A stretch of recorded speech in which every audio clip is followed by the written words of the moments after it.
We are here today as part of our flood preparedness and response, activity in the communities. We've visited a number of communities in the Osudoku enclave. We visited Atrobinya, we visited Volivo, we visited Asutsuare township itself, and then we are now at Atsavanya.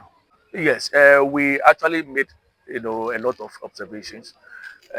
We realized that during the downpour, there were some structures that collapsed.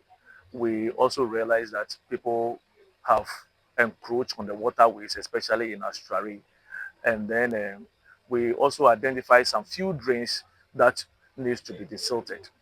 When you look at the Asutsuare around the lorry station, you realize that there are a number of containers that have, constructed um, concrete structures on the drain, which does not allow for the free flow of the water. So that is what I meant by they have encroached or they have built on the waterway.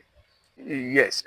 For instance, a place like Australia, we were able to identify a number of drainage systems that when we are able to desilt, it will allow the free flow of water in the community.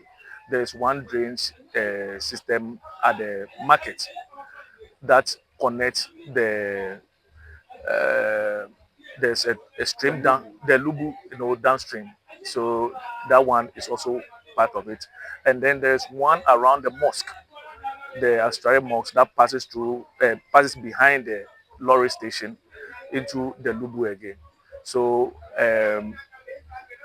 to effectively, work on those drains, we need to, dissolve them as soon as possible.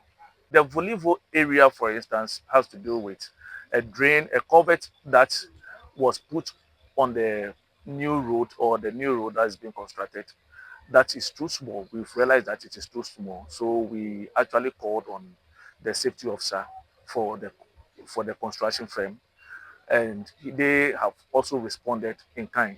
So our team will go back there and then see how best they will address the challenge. Otherwise, those buildings, the teachers' bungalow, and then the schools will always be flooded anytime there's a heavy downpour.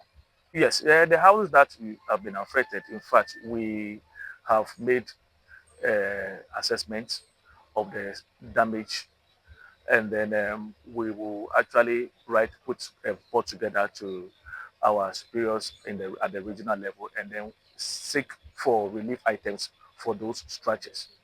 I also want to add that there are some weak structures that our officers have identified, and I want them to cooperate fully with our officers in demolishing these structures, because these structures pose a lot of danger to the occupants. Yes, my advice to the constituents is that they should always play safe. They should make sure they work on, things that will lead to disaster. They should work hand in hand with our officers on the ground who are always in the communities to make sure that everybody is out, is away from disaster. So as a matter of fact, they should also take disaster prevention as their core activity, because disaster prevention is a shared responsibility. They need not to wait on the government or NADMO to come in before they react. But when they see anything that will lead to disaster, they can act or call on any of our officers in the zone. My name is Doryumu, the District Director of NADMO. Shai. Shai-Osudoku.